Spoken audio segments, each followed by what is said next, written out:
Okay class, good morning. So now this video uh, I will discuss our last topic and at the same time for the final.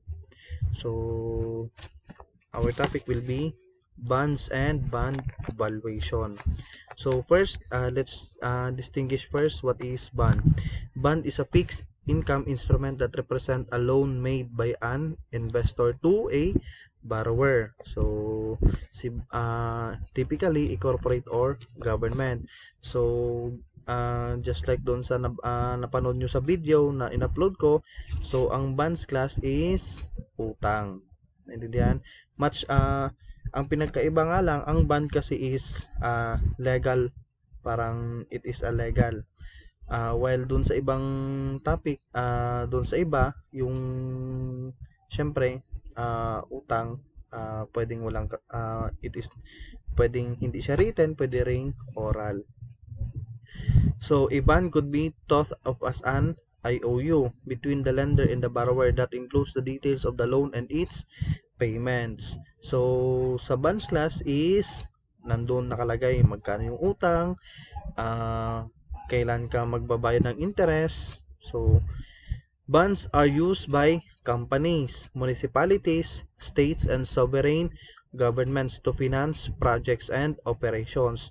Owners of bonds are debt holders or creditors of the issuer. Bond details include the end date when the principal of the loan is due to be paid to the bond owner and usually includes the terms of variable or fixed interest payments made by the borrower. So, based sa kanyang explanation class, ang bonds is utang. So, ang tawag doon sa nagpapautang, investor or creditor or bond holder. Yung umutang naman, ang tawag sa kanya, debtor or borrower or pwede ring bond issuer. Kung sino yung nag-issue ng bond, siya yung may utang. Naintindihan?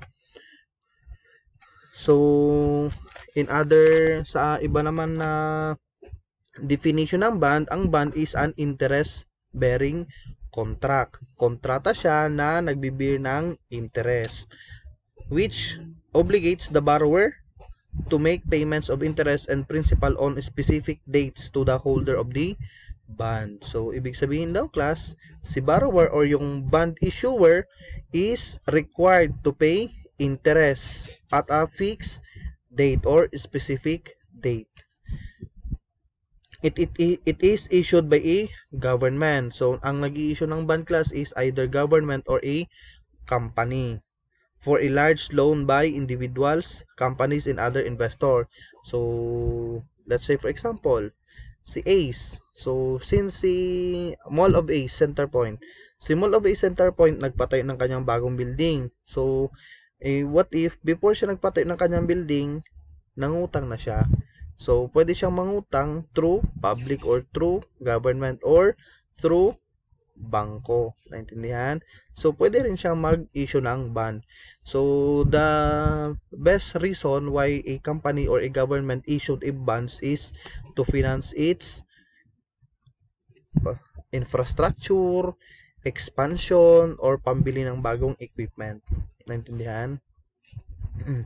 It protects the bondholder when the issuer is unable to pay the amount on specific dates. So, take note class, ang bonds is more, parang mas secured siya na kontrata. Why?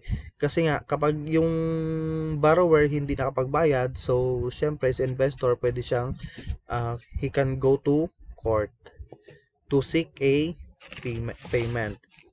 So, next, what is bond valuation? Bond valuation is a technique for determining the theoretical fair value of a particular bond. Bond valuation includes calculating the present value of a bond's future interest payments, also known as its cash flows, and the bond's value upon maturity, also known as its face value or par value.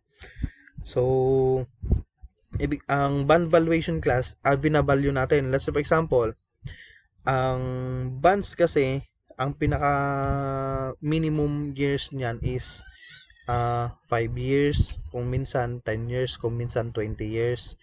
So, halimbawa, sabihin natin yung bonds is 1 million. So, yung 1 million, babayaran siya after 20 years pa or after 10 years pa. So, kaya nagkakaroon tayo ng bond valuation para malaman mo kung magkano yung bonds pagdating ng 20 years or 10 years. Because bonds par value and interest payments are fixed, an investor use bond valuation to determine what rate of return is required for a bond investment to be worthwhile.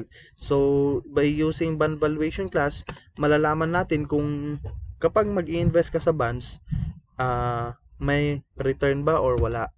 Or worth ba yung pagpambili, kapag nag-invest ka kasi sa bonds, worth ba yung itinapon mong pera or worth ba na mag-invest ka through bonds? So, here, the formula. Par value or face value stated as H, capital H. Bond or coupon rate, that is small letter R. Periodic payment of interest, that is letter K, capital letter K. Redemption value, that is V. Redemption rate, that is double R, small letter. Bond discount, B, D. Dapat nga subscript D. Bond premium, B, D. So, take note class ha. To compute for the redemption value, that is H, or the par value multiplied by the redemption rate. Next is how to compute for the bond premium. So, P, or the par value or face value minus the, dito pa pala tayo. K, how to compute for K? H, that is face value, multiplied by R, or the coupon rate, over M. So, ano itong M? So, huwag niyong kalimutan yung monthly, quarterly, semi-annually, or annual. So, that is the M. Now, this is the formula. P, or the present value. So, P is equals to V multiplied by 1 plus I raised to negative N plus K multiplied by 1 minus 1 plus I raised to negative N over I. Naintindihan? Take note class, ito class kinukuha natin yung present value nung face value.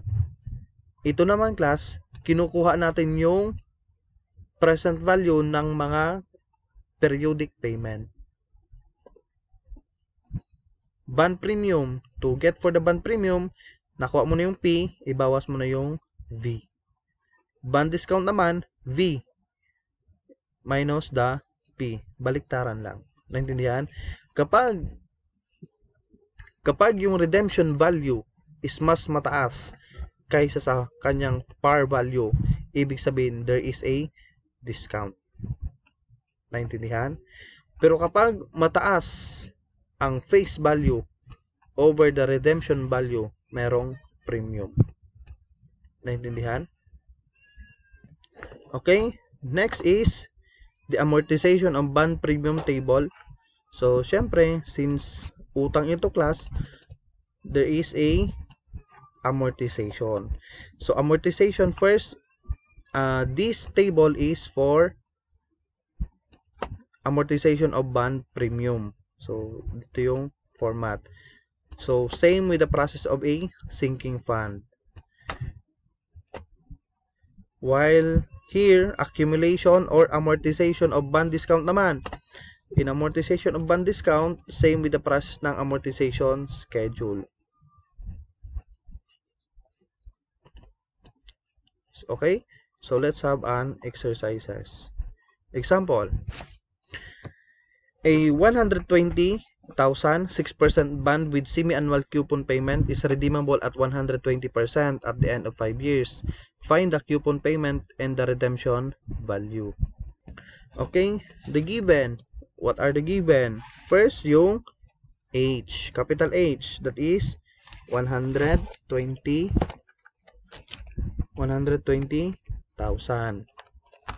Another given, that is the redemption rate. That is 6%.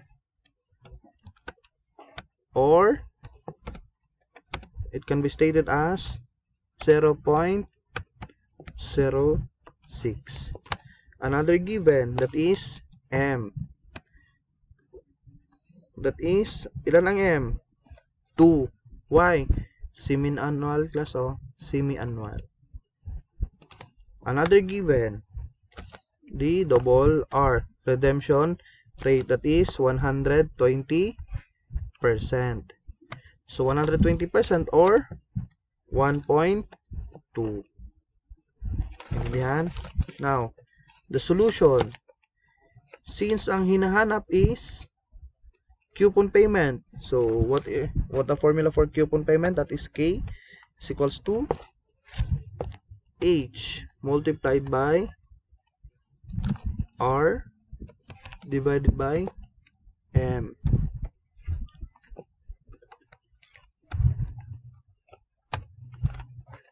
So, ang K is 120,000.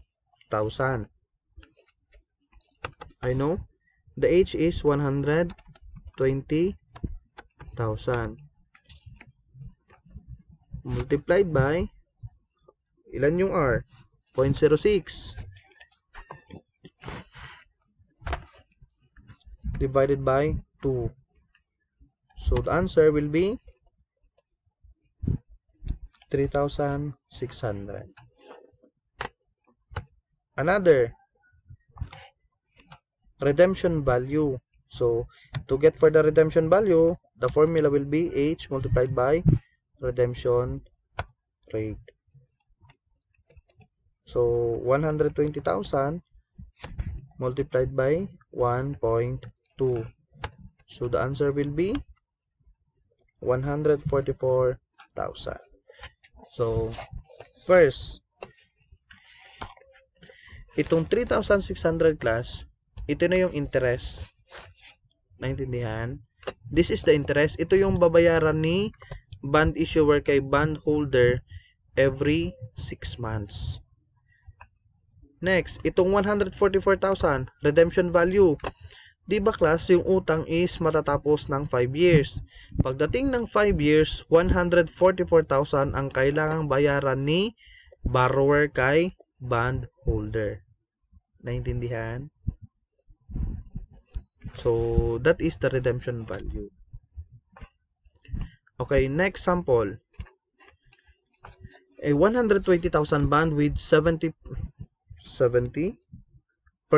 interest. No, that is not 70%.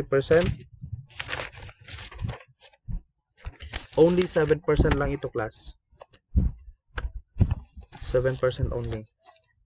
With 7% interest compounded quarterly. So, kapag nabasa yung quarterly, papasok agad sa isip nyo, that is, ang M is 4. Is redeemable at 120% in 10 years.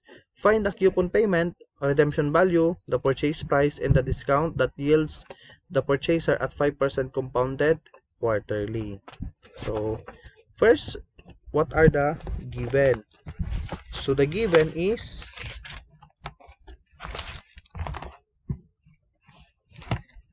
first, H, that is 120,000. Next, the R, that is 7%. Or, it can be stated by 0.07. Next given, M, that is 4. Another given, the time, 10 years. Another given, N.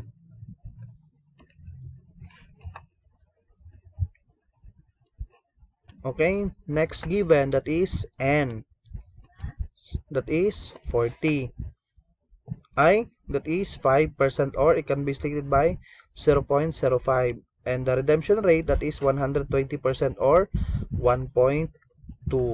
So, naintindihan? So, let's find for the coupon payment, redemption value, and the purchase price and the discount.